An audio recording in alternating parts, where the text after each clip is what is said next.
Obulamu bugamba ki? Yes, olunaku lwaleero tuliko. Njagala wa abantu ekifaananyi abali ku mukutu abali ku TV kitambula kiteera okulonda kutandise kutya era embeera eri etya olunaku lwaleero. Okulonda yesebo tusuubiza okutandika ku ssaawa 3 wabaddewo okukadule katono nga equipment akyaganye amasanyalaze gakyaganye okuyingira wano aba National Theatre naye tumaze ne tutandika okulonda kugenda mu maaso. Bali batusuubiza nti system ejja kutambula bulungi nekirabika bali tebagigezanga muuko mu bantu abangi we bati traffic n'agenda n'akwata mungi naye nga era okulonda kutambula abamu abadde besibye bagezaamu ne baddamu ne balonda naye nga okulonda kugenda mu maaso kutambula bulungi. Chairman, okulonda ku retail online kuli kutya waliwo nti bano bebasooka okulondebwa bano bebaddako kiri kitya gwe nga amanye engeri ebitambula? Bamemba bali register be balina okulonda era wanyiga *260# afuna menu ey'okulonda eri mu order entuufu ng'eva ddala ku bakulembeze abakulu aba executive muri president, vice president, secretary ne treasurer era agenda alonda nga kyemutwala ku mutendera paka wamalayo.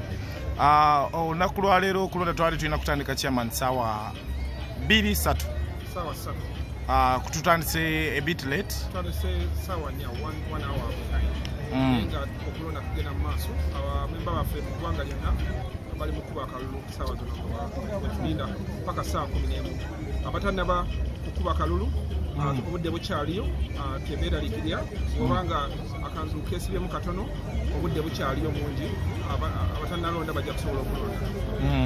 So chairman, waliwo wetutunulira okulonda kuno tulina okuba ne updates nadda nti kwa online update esooka twali tugisubira ssaawa meka era egenda okubeerawo esubira ssaawa meka we batennabaawo? Update esooka tubadde tusubira wano ku lunch time era in a minute from now tugenda kulangirira provisional results era batukumikirizemu dakika ntono tugenda zirangirira. Waliwo amawulire agabongesebwa chairman agenda olaba interview eno mu bwangu online munnyonnyola okulonda kukyagenda mu maaso abamu batandise okubongesa eŋŋambo nti tebakkiriza biva mu kulonda era okulonda kulabika okuba nga tekukyaliwo bakuvuddewo. Okulonda kugenda mu maaso era tewali muzibu kuli awo bw'amaanyi okuggyako nga traffic jam. Omuntu wafuna traffic jam tekitegeeza tagenda kutuuka gy'alaga, kitegeeza kutegeeza nti atambudde mpola naye ng'atambula era olunaku olunaggwera akalulu kajja kuba buli omwaka kubye wabeerawo ekyetaaga okulangira kyonna tujja kirangirira. Chairman, ebbugumu lya akalulu lino liri kuwa president kuba president atwala ekibiina mu maaso kino kye tulonda omukulembeze omuli Sindalira Sanyu abaddeko King Saha Lord Bitem bano ba agency babe bonna balabiseeko oba basindise babaka babo bennyini weebali. Candidate abali ku president ababiri tebaliwo Sindi ne King Saha ne Lord Bitem yewaali ba agency baabwe bali wano era babadde wano ne bajulira nga tutandika era process ebadde etandika ebadde yakujulira kulaba nti akalulu kali ku 00 tewali akalulu kalimu mu system era kyetubaze ne bajulira netulyoka tutandika tutandise tugenda kutambula mpolampola okutatadde olunaku mulamba lwakuba akalulu kubanga abantu bakubira mu time za njawulo yakazuukuka yakabitandikako ajja asobola okuba akalulu kati paka ssaawa 11 era tugenda kuba tuwa updates mpolampola ssaawa yonna tugenda bawa ne provisional results across the country kuba akalulu kano ka Uganda yonna bano ba representative b'abayimbi bano baba abakulembeze bano abeesimbyewo mwasobodde mutya okuba nga baba spread all over the country balina ba representative wamu abayambyeko ne mbawo abagenda okubakuumira akalulu side eyo ina structures gaina regional representatives nga bakiikirira ebitundu ng'ebya north, east ne west then wabeerawo ne tubayita ba cluster leaders abakiikirira mu regions ez'enjawulo mu districts bonna bamanyika n'akalulu era bali mu kagoberera twabawadde dde abamu ne links okulaba kiki ekigenda mu maaso abatasobodde kujja wano otherwise tetukitaddeewo kati already ekibaddewo ekiri abakulembeze babaddewo okumala ebbanga.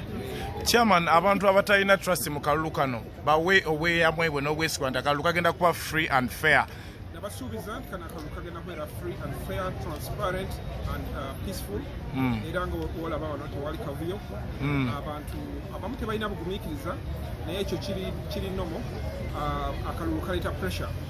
Aba ayiralikirira kigenda kunkuba ngenda kuwangula. Ekyo tukisuubira naye nga eno katambula bulungi. Ku kya vice president tulina ali na chairman. Ku kya vice president kuliko Anson Walirino, kuliko Kusima Irene, kuliko Daddy Andre. Bebaliko. Nabo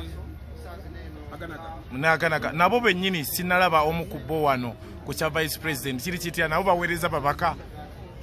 Abantu twabagambye tebeetaaga kubeera wano bonna baweereze abo bakiikirira ba agent bakagoberere wonna gye bali ngeri gye kali digital, so tebeetaagisa kubeera wano. Kikola bate twayise buli omu wano, singa twayise bamemba bonna bajje wano walijjudde nnyo naye wano abantu si wanene nnyo, bamemba baffe bangi nnyo bayinza abantu. Okay, so chairman, nga tulindirira first attempt, first provincial results, Ekiddako waliwo akalulu okuba nti waliwo okutaataaganyizibwa oba kalina okugenda mu maaso ketonyeka gwake akalulu kagenda mu maaso olunaku olunangu era tujja kuba tumanye ekintu ekitambudde. Tukweyanza chairman. Kalisema.